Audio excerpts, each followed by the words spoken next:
মাথা গরম হয়ে যাবে, এটা কেমনে সম্ভব? এটা সিডি লেখছে, নদীর মধ্যে ফালাইছে, পানি শুরু হয়ে গেছে, এটা কেমনে সম্ভব? এই কি গাঞ্জাখুরি কথা? এখন তলে তলে খোঁজ নেয় এই কামটা করলো কে। তো একজনে আন্দাজি কইতেছে এটা তাবলিগের এক হুজুরে করছে। নাউজুবিল্লাহ, তো দলিল ছাড়া কাফের, দলিল ছাড়া। খুব খেয়াল করেন, না না না তাবলিগ না। কে কয় চরমনায়? কয় তো শুধু কাফের না, ট্রিপল কাফের। তাই কহ কেন? চরমনাইও না। তো কে? দেওবন্দি কেউ। কয় তাহলে এরা সিঙ্গেল কাফের। কয় না তা না, ওদের ঘটনা তদন্ত করো, কে করলে এই ঘটনা? নদীতে পানি নাই, চিঠি লেখা দিছে, পানির জোয়ার। এটা একটা গাঞ্জাখুরি কথাটা কেমনে হয়? খুঁজতে খুঁজতে খুঁজতে খুঁজতে গিয়া দেহে এই কাম ঘটাইছে হযরত ওমর। কে ঘটাইছে? কে ঘটাইছে? ওমর। এবার কোন বাপের পুত থাকলে দাঁড়ায় কত ওমর কাফের। কোন মায়ের সন্তানের বুকের পাটা থাকলে বলো তো কাফের। কোন বুকের পাটা শক্ত থাকলে কেউ বলো ওমর কাফের। বলার সাহস আছে দুনিয়ায়? বলেন, কারো সাহস আছে? কোন বেঈমানের বাদশারও বলার সাহস নাই। এই কাজ কে ঘটাইছেন? ওমর। কুদরত কার? কুদরত কার? অসম্ভবকে সম্ভব করতে পারেন তিনি কে? বিশ্বাস করলে ইমানদার, অবিশ্বাস করলে তাজা বেঈমান। পুরান বেঈমান না নতুন বেঈমান? বলেন। পুরান বেঈমানের নাম কাফের, নতুন বেঈমানের নাম নাস্তিক বা মুরতাদ। তাসলিমা এক নতুন বেঈমান, মুরতাদ। আহমদ শরীফ এক নতুন বেঈমান, মুরতাদ। আর যারা পুরান বেঈমান এদেরকে ইসলামের পরিভাষায় কাফের বলা হয়। আল্লাহ হেদায়েত দান করুন। ওমরকে, ওমর যেই পথ দিয়ে চলে ওই পথে শয়তান চলে না, সেই ওমর।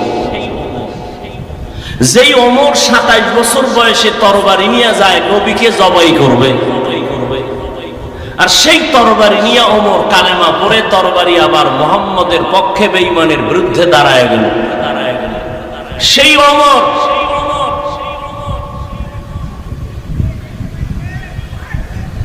যিনি জান্নাতের সার্টিফিকেট দুনিয়াতে পেয়েছেন আল্লাহর পক্ষ থেকে, আশারায়ে মুবাশশারা। তো যে কথাটা বুঝাইতে চাইছিলাম, ওমর তো মাত্র সাহাবী, নবীদের কাতারের অনেক নিচে।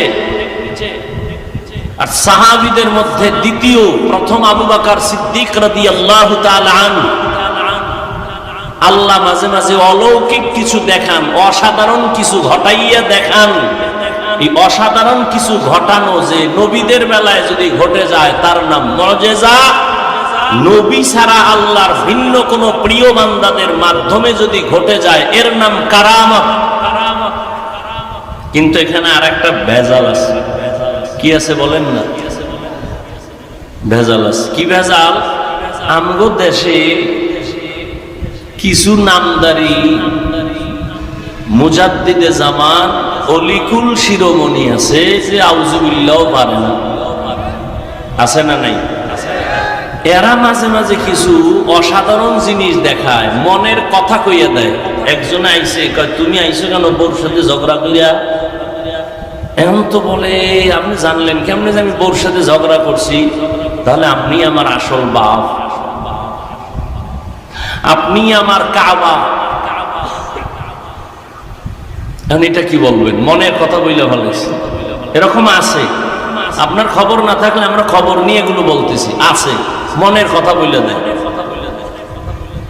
এরা বড় বড় পীরে কামেল দাবি করে, অলিকুল শিরোমণি দাবি করে, মুজাদ্দিদে জামান দাবি করে, কিন্তু ইসলামের দৃষ্টিতে এরা তাজা ইসলামের দুশমন। এখন কথা হইল, অসাধারণ কিছু ঘটে গেলে যে বললেন এটা কারামত, না, এটা কোনো বেনামাজির দ্বারা হবে না। অসাধারণ কিছু আল্লাহ যদি ঘটায়, কোনো সুদখোরের মাধ্যমে ঘটাবেন না, বেপরদাওয়ালার মাধ্যমে ঘটাবেন না। হ্যাঁ, বেপরদাওয়ালা সুৎখোর কোনো বেনামাজি যদি কিছু দেখায় তাহলে এটা কারামত না, অলৌকিক না, এটা হলো জিনের খেলা আর কুফুরি মন্ত্র। জিনের খেলা আর কি? কুফুরি মন্ত্র। আল্লাহ এর থেকে হেফাজত করে। ইয়া আইয়ুহাল্লাযীনা আমানুত্তাকুল্লাহ হাক্কা তুকাতিহি ওয়া লা তামুতুন্না ইল্লা ওয়া আনতুম মুসলিমুন। আল্লাহ তাআলা বলেন, ও মুমিন, আল্লাহকে ভয় কর। বলে কেমন? কয় ভয় করার মতো হক আদায় করে ভয় করো। কথাটা কোনো বেঈমানকে বলেন নাই, আল্লাহ শুধু মুমিনকে বলছেন। কেন বেঈমানকে বলেন নাই? কেন? জান্নাত শুধু মুমিন পাবে, কখনো কোনো বেঈমান জান্নাত পাবে না। জান্নাত পাবে কারা? বলেন না কেন? মুমিন। কিন্তু মুমিন যে জান্নাত পাবে তাও খবর আছে। কি খবর? নবী বলেন, মুমিনদের মধ্যে আমার আগে নবী গেছেন দুইজন, ঈসা নবী, মূসা নবী। তাদের উম্মতকে বলা হয় বনি ইসরাইল। কি বলা হয়? বনি ইসরাইল। এই বনি ইসরাইল এত চালাক ছিল, এই চালাক উম্মতেরা নিজেদের মধ্যে হিংসার দাবানলে জ্বলিয়া দলে দলে ভাগ হইয়া ৭২ দলে রূপান্তরিত হলো। কিন্তু আমার উম্মত আরো চালাক হবে, চালাকি করতে গিয়া আরো এক দল বেড়ে যাবে। টোটাল কয় দল হইল? ৭৩ দল। কুল্লুহুম ফিন্নার ইল্লা মিল্লাতান ওয়াহিদা। রহমতের নবী বলেন, সবাই জাহান্নামে যাবে। ৭৩ দলের সবাই জাহান্নামে, তবে এক দল মাত্র জান্নাতে যাবে। ৭৩ দলের এক দল যদি জান্নাতে যায় তো জাহান্নামী কয় দল? আরে আল্লাহর রাস্তায় একটু জবাব দেন না। ৭২ দল। নবীজির কথা, কুল্লুহুম ফিন্নার ইল্লা মিল্লাতান ওয়াহিদা। সব দলের মধ্যে সব জাহান্নামে যাবে, এক দল জান্নাতে যাবে। সাহাবায়ে কেরাম প্রশ্ন করলেন, কিলা মান হিয়া ইয়া রাসূলুল্লাহ, ও নবী, যেই দলটা জান্নাতে যাবে ওই দলের পরিচয়টা কি? ক্বালা মা আনা আলাইহি ওয়া আসহাবি। এবার একটু খেয়াল করেন, আপনারা বুদ্ধিমান, এই জন্য বারবার কথা রিপিট করতেছি, একটু খেয়াল করেন। নবী বললেন কি? ৭৩ দলের এক দল মাত্র জান্নাতে যাবে, ৭২ দল জাহান্নামে যাবে। নবীজি সাহাবারা জিজ্ঞাসা করলেন, যেই দলটা জান্নাতে যাবে তাদের পরিচয় কি, তাদের নমুনা কি? নবী বললেন, আমি মুহাম্মদ যে আদর্শ নিয়ে চলি, এই আদর্শের উপরে যারা চলবে, শুধু তাই এতটুকু বললেও হইতো, আমি মুহাম্মদকে যারা মানিয়ে চলবে তারা জান্নাতে যাবে। কিন্তু নবী এতটুকুই বলেন নাই। নবী বলেন, মা আনা আলাইহি ওয়া আসহাবি, আমি এবং আমার সাহাবায়ে কেরাম যেই আদর্শের উপরে জীবন চালাচ্ছেন, ওই আদর্শ মেনে যারা চলবে তারা জান্নাতে যাবে। অতএব যারা শুধু নবী মুহাম্মদ মানি চাপাবাজি করে, সাহাবাদেরকে মানবে না, এরা মুসলমান হতে পারে, মুমিন হতে পারে, তবে ৭২ দল জাহান্নামীদের অন্তর্ভুক্ত। তুকু যাও সুন্নতে আহমদ কো জাবা মুহাম্মদ কে বুয়দ নিসবত তোরা মান আহাব্বা সুন্নতি কওলে রসুল মজদায়ে কানা মাই হাম কুন কবুল। আজকের এই কথাটা অনেক আগের থেকে আমার ধারণা আপনারা শুনছেন। জাহান্নামী ৭২ দল, এক দল জান্নাতি, এটা আজকেই শুনলেন না আরো আগে শুনছেন? কিন্তু আমার মনে হয় আর একটা কথা শুনেন নাই, আমার মনে হইতেছে। সেটা কি? ওই যে ৭২ দল জাহান্নামী হবে, আমরা ধারণা ছিল এরা বোধহয় সব বেঈমান। কয় না, এই ৭২ দল জাহান্নামী কোনো হিন্দু না, ইহুদি না, খ্রিস্টান না, সব হবে মুমিন মুসলমানের ভেতর থেকে। এবার বুঝেন, এখানে সব মানুষ বসে আছি, এখান থেকে একদল জান্নাতে যাবে আর ৭২ দল মুমিন মুসলমান জাহান্নামে যাবে। ৭২ দল যে জাহান্নামী কি হিন্দু, খ্রিস্টান, ইহুদি, বৌদ্ধ, সব মুমিন মুসলমান। ওরা তো বিনা হিসাবে জাহান্নামী। বেঈমানরা, হিন্দু, বৌদ্ধ, ইহুদি, খ্রিস্টানরা বিনা হিসাবে জাহান্নামী। আর ৭২ দল যে জাহান্নামে যাবে এরা হিসাবই জাহান্নামী, হিসাব দিবে আর পিঠা খাবে।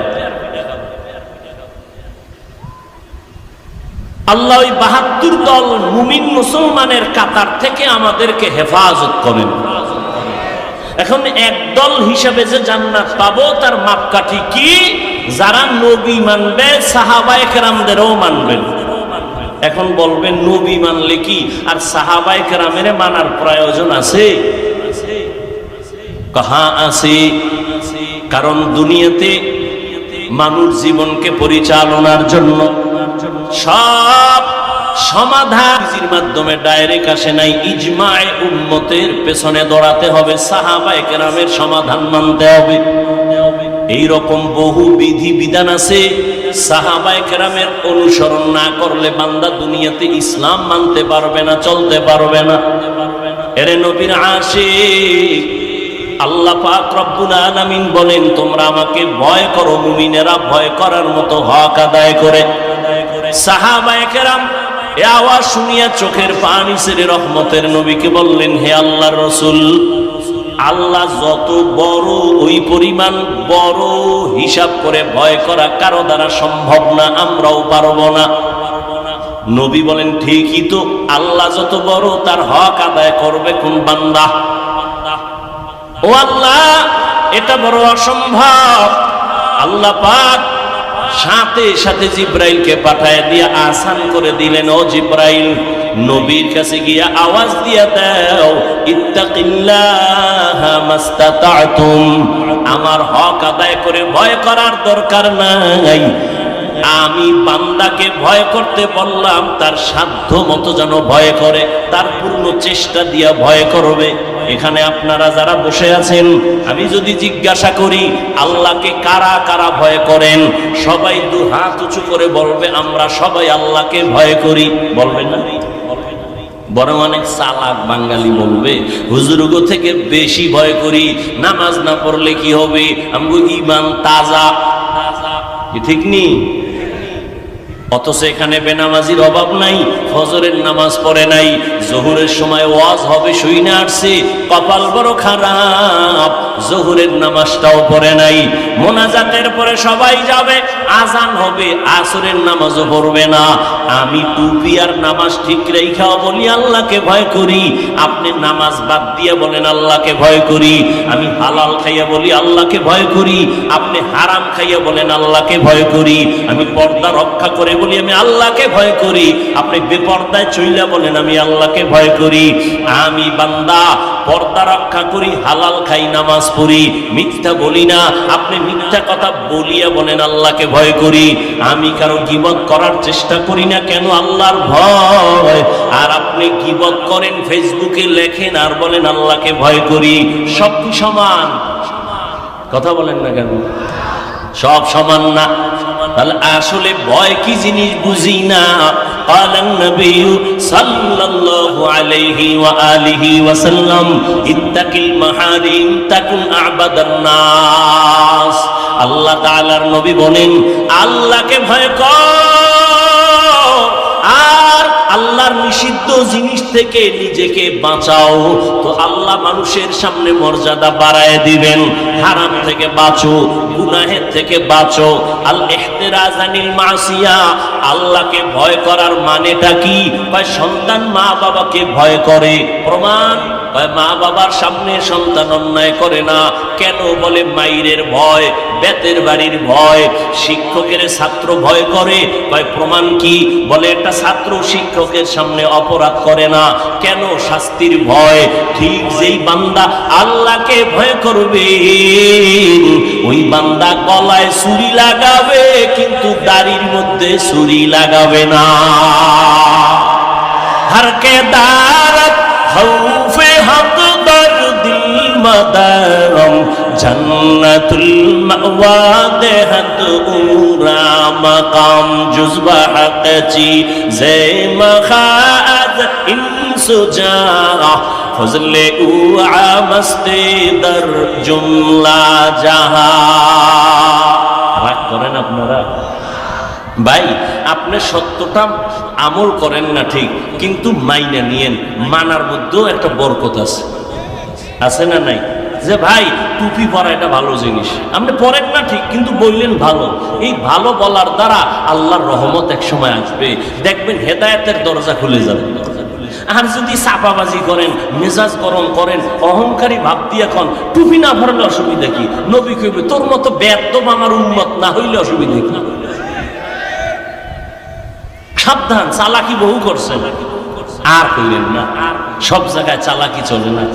চালাকি করতে করতে মা বাবার সাথে, চালাকি করতে করতে হুজুরদের সাথে, চালাকি করতে করতে করতে শিক্ষকদের সাথে শুরু হয়েছে। এই দেশে যত ঝামেলা দেখতেছেন সব কিছু ঝামেলার মূলে আলেমদের সাথে বেয়াদবির ফলাফল। আল্লাহ হেদায়েত দান করুন। দেশ স্বাধীন হইছে, নাকে তেল লাগায় ঘুমায় জাতি। কেউ ঘুমাইলো, মুমিন মুসলমান ঘুমাতে পারে না কেন? শুধু আবু সাইদ জীবন দিছে, মুগ্ধ জীবন দিছে না, মুসলমান একবার না, ইসলামের জন্য, কোন দলকে ক্ষমতায় উঠাইয়া আর একটারে নামানোর জন্য না, দ্বীনের জন্য, কোরআনের জন্য, রাসূলের আদর্শের জন্য, আল্লাহর জন্য জীবন বারবার দিবে, কোন ব্যক্তির গোলামির জন্য নয়।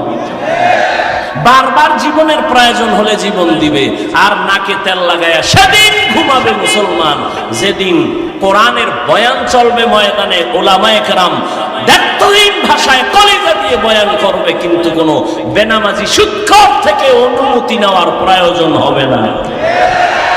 মুসলমান ওই দিন নাকে তেল লাগায়া ঘুমাবে যেদিন বাংলাদেশের মসজিদগুলোতে কমিটির মধ্যে কোনো সুদখোর বেনামাজি থাকবে না।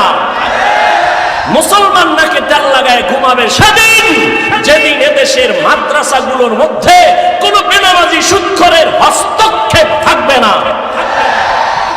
এর আগে ঘুমাইও না, তাহলে কপালে কঠিন পিঠে আছে, অপেক্ষায় থাকো। সাবধান, তুমি হেনে ভাই নাকে তেল লাগায় ঘুমাওয়ার পর স্বাধীন।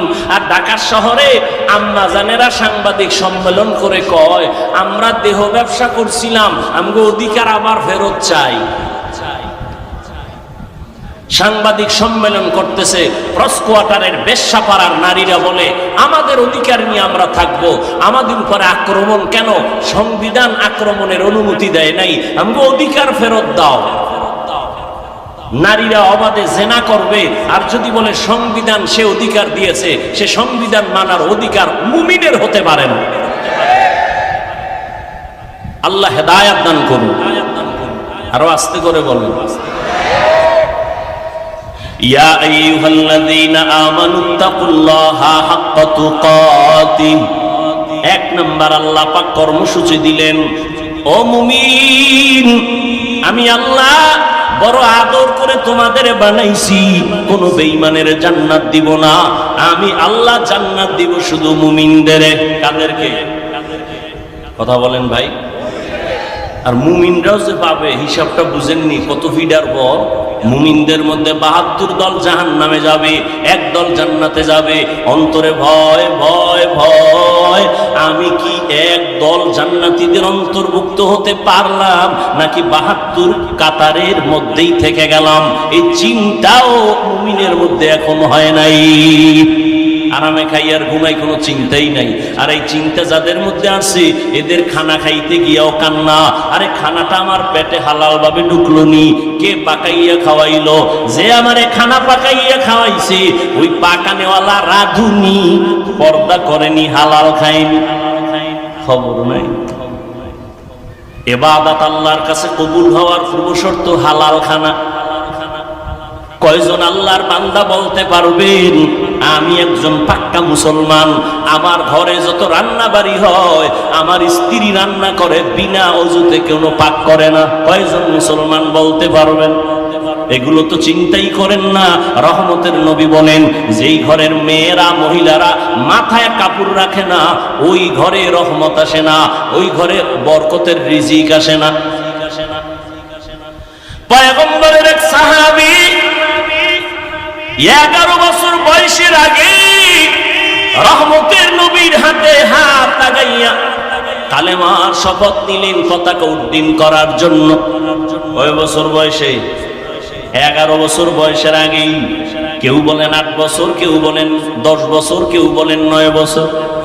নবীর হাতে হাতটা লাগাইছেন যেই সময় নবীর চতুর্মুখী দুশমনে ঘেরা, সুযোগ পেলে নবীরে জবাই করবে, ঘরের চারপাশে অস্ত্র নিয়ে দাঁড়ায় হত্যা করবে। নবী বলেন ওই সময় বিপদ, আমার আব্বাও নাই যে একটু আইসা দাঁড়াবে, আমার ছেলের উপর আক্রমণ করবানে বলনেওয়ালা বাবাও নাই, যেই মায়ের থেকে একটু দোয়া নিব সেই মাও নাই, আমি বড় অসহায়।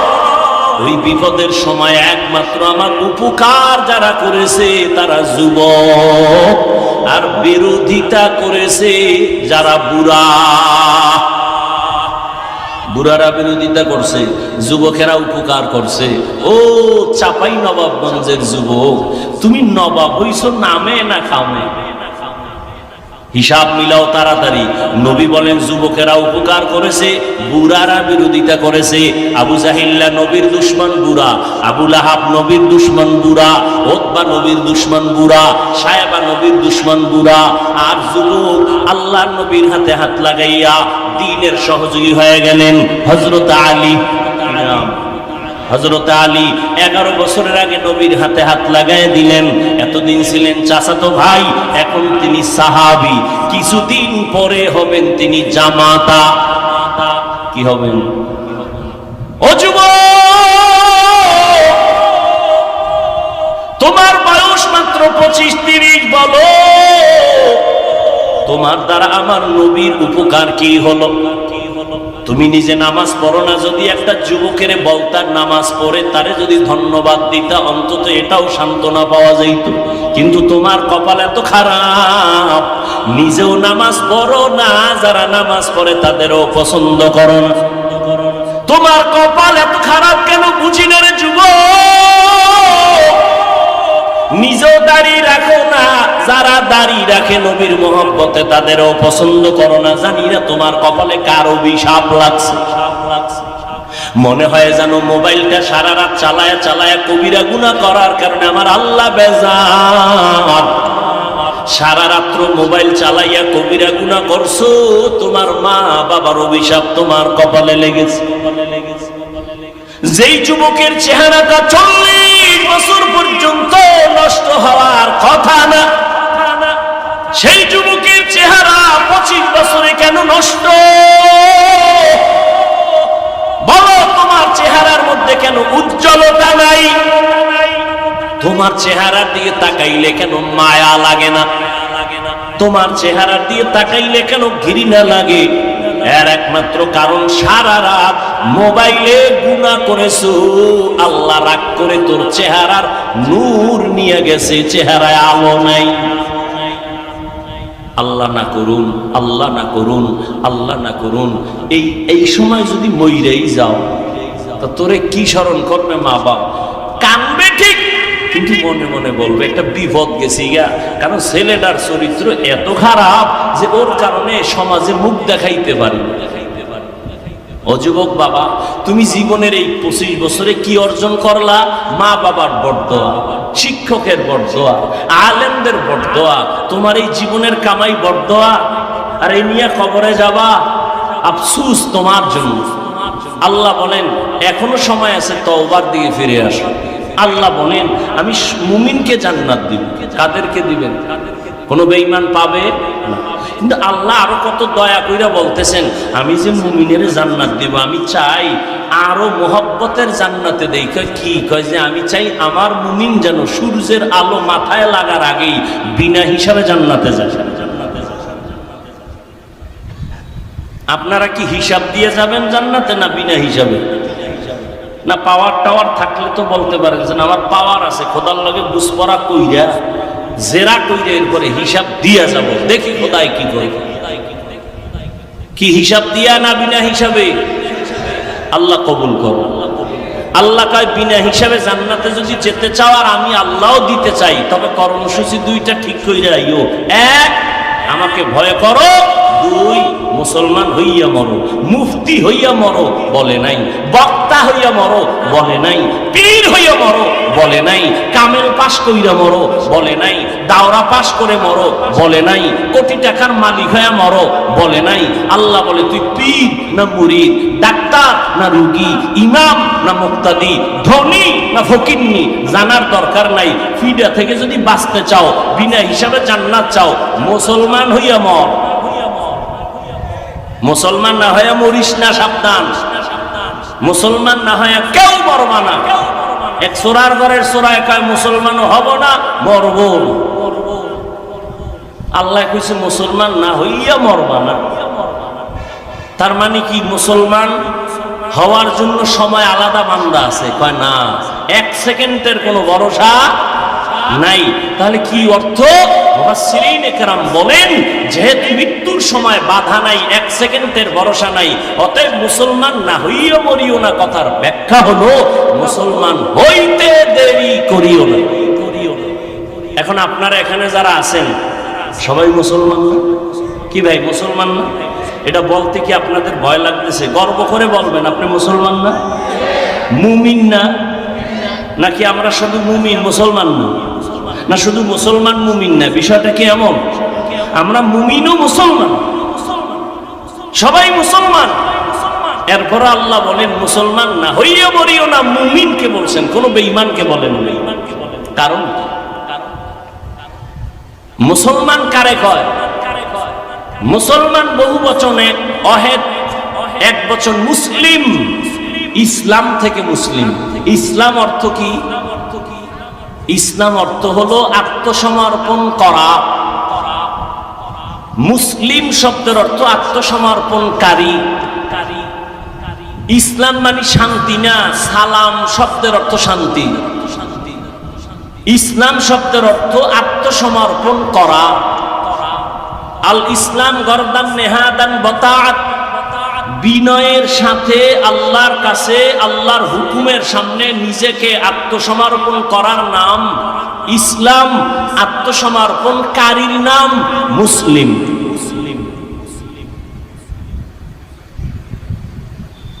আত্মসমর্পণ করে দিলাম কি? ও আল্লাহ, তোমার পথ আমার পথ, তোমার মত আমার মত, আমার ব্যক্তিগত কোনো পথ নাই, কোনো মত নাই। আর এইটাই তো জীবনের আমাদের কালেমার বেরি পড়ায় দিছে, লা ইলাহা ইল্লাল্লাহ, লা মাহবুবা ইল্লাল্লাহ। ও মালিক, তুমি ছাড়া আমার কোনো ইবাদতের উপযুক্ত কেউ নাই। লা মানে নাই, নাই নাই নাই, কিছু নাই, কোনো ইলাহ নাই, কোনো রাজ্জাক নাই। তুমি ছাড়া আমার কোনো হায়াতের মালিক নাই, রিজিক দেওয়ার মালিক নাই, সুস্থ করার মালিক তুমি ছাড়া কেউ নাই। একমাত্র তুমি আমার মালিক। তোমার মত আমার মত, তোমার পথটাই তো আমার পথ। ও আল্লাহ, তোমার মত ছাড়া আমার আলাদা মত নাই, তোমার রাস্তা ছাড়া আমার আলাদা কোনো রাস্তা নাই। এইভাবে আত্মসমর্পণ করলে সে হবে একজন মুসলমান। আল্লাহ বলেন মুসলমান না হইয়া মরণ বরণ করিও না। আল্লাহর মহাব্বত নিয়া মুসলমান হইয়া মরো। আর মুসলমান হইতে হলে দাওরা পাশ করা লাগবে, কোনো শর্ত নাই, কামেল পাশের শর্ত নাই। বরং বান্দা গুনাহ থেকে নিজেকে বাঁচাইয়া মরো, গুনাহমুক্ত জীবন নিয়ে আসো। গুনাহমুক্ত জীবন তুমি যদি অর্জন করতে চাও, জীবনের দুইটা ভাগ আছে, একটা চলে গেছে আর একটা সামনে আসতেছি। 1 ঘন্টা না 1 সেকেন্ড জানি না, ধরে নিলাম আমার সামনে একটা জীবন, পিছনে চলে গেছে এক জীবন। 2 জীবনে গুনাহ, এক জীবনে গুনাহ করেই ফেলেছি। হাতের গুনাহ, চোখের গুনাহ, কানের গুনাহ, অন্তরের গুনাহ, অনেক গুনাহই করে ফেলেছি। এই গুনাহ থেকেও বাঁচতে হবে। সামনের জীবনে 1 ঘন্টা যদি সময় পাই, গুনাহ করা যাবে না, এখান থেকেও বাঁচতে হবে। বলে বাঁচার জন্য তুমি জোর কইরা বাঁচতে পারবা না, আমার রহমত লাগবে, একটা মেডিসিন লাগবে। ওই মেডিসিন না থাকলে গুনাহ থেকে বাঁচার উপায় নাই। বলে কি মেডিসিন? পেছনের গুনাহ থেকে আল্লাহর কাছে পবিত্র হওয়ার জন্য একটা আলাদা মেডিসিন লাগবে। সামনের জীবনে গুনাহ থেকে যেন বাঁচিয়া থাকতে পারো, সেজন্য আলাদা আরেকটা মেডিসিন লাগবে। পিছনের গুনাহ থেকে বাঁচার মেডিসিন হলো তওবা ইস্তেগফার। পিছনে যে গুনাহ করছি ওখান থেকে বাঁচতে হলে কি লাগবে? ওখান থেকে মুক্ত হতে হলে তওবা ইস্তেগফার। আস্তাগফিরুল্লাহাল আযীম, আস্তাগফিরুল্লাহাল আযীম, আস্তাগফিরুল্লাহাল আযীম। কমপক্ষে 100 থেকে 300 বার ইস্তেগফার করো প্রতিদিন। ঘুমের বিছানায় যাওয়ার আগে বসে বসে ওযু সহকারে ইস্তেগফার করো, আল্লাহর কাছে পিছনের গুনাহ মাপ চাও। আর সামনের গুনাহ থেকে যদি বান্দা পবিত্রতা অর্জন করে বাঁচতে চাও, হাতের দ্বারা যা গুনাহ হয়েছে সামনে আর যেন না হয়, চোখের দ্বারা যা গুনাহ হয়েছে সামনে যেন না হয়। ওই সামনের জীবনে পবিত্র জীবনটা নিয়ে চলার জন্য আর একটা মেডিসিন লাগবে। ওই মেডিসিনের নাম হলো তাকওয়া। পিছনের গুনাহ থেকে মুক্তি পাওয়ার জন্য মেডিসিন তওবা ইস্তেগফার। সামনের জীবনে যেন গুনাহ থেকে বেঁচে থাকতে পারি, গুনাহ না হয়, সেজন্য লাগবে তাকওয়া। তাকওয়া মানে আল্লাহর ভয়। যেই বান্দা আল্লাহকে আসলেই ভয় করবেন, ওই বান্দা গুনাহ থেকে নিজেকে বাঁচাইয়া চলবেন, আর গুনাহ করবেন না। যদি গুনাহ হইয়াও যায়, তওবা করতেও দেরি করবেন না। গুনাহ করা আর গুনাহ হয়ে যাওয়া দুটোটা কি একই না? অনেক ব্যবধান। গুনাহ করা, যারা তাকওয়ার পুরা মানদণ্ডে চলবে এরা গুনাহ করবেন না।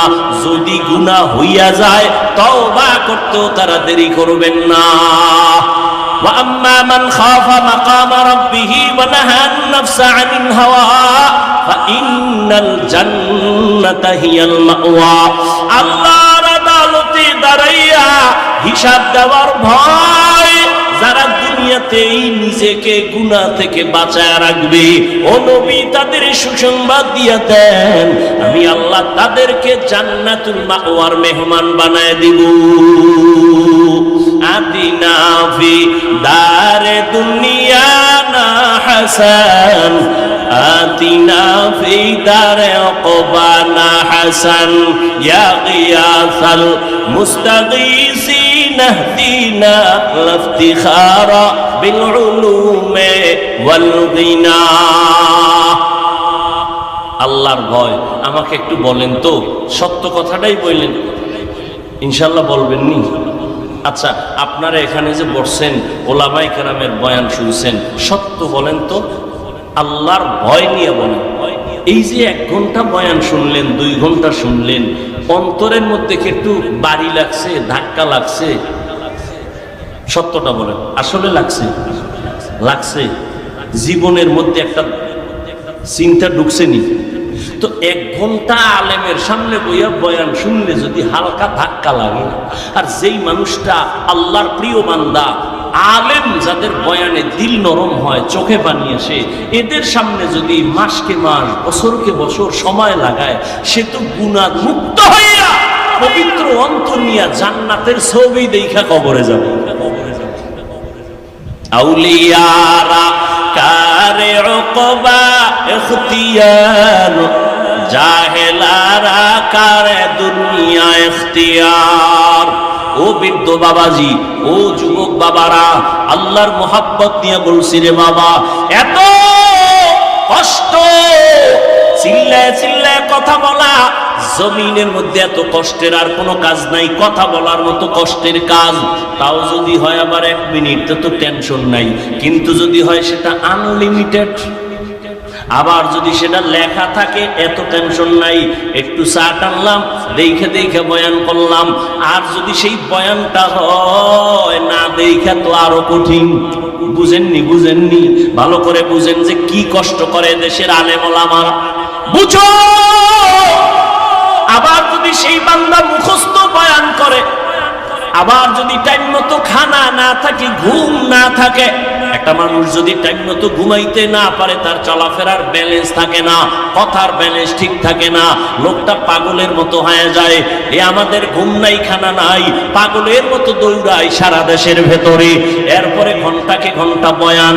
আবার 1 লাইনের মানুষ যদি হয়, তা টেনশন নেই, আমার সব মুরিদ এক লাইনের এডিরি ভিড়ায় ফাটায় চোখ বন্ধ করে যা কইলাম কানে ধইরা বাড়ি ধরবো।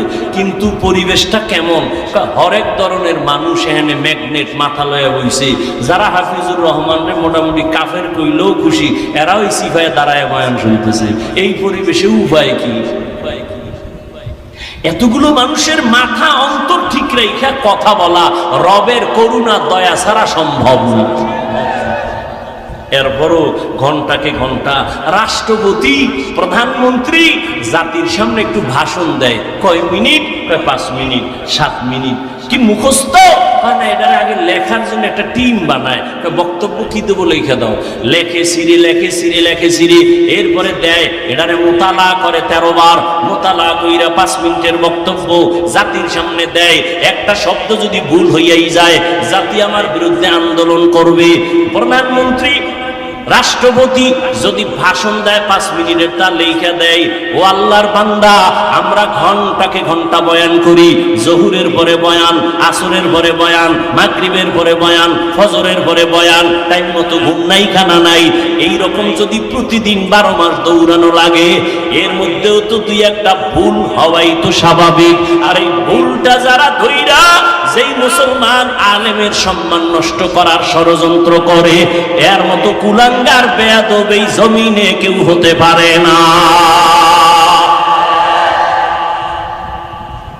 আল্লাহ হেদায়েত দান করুন। আরো আস্তে করে বলেন।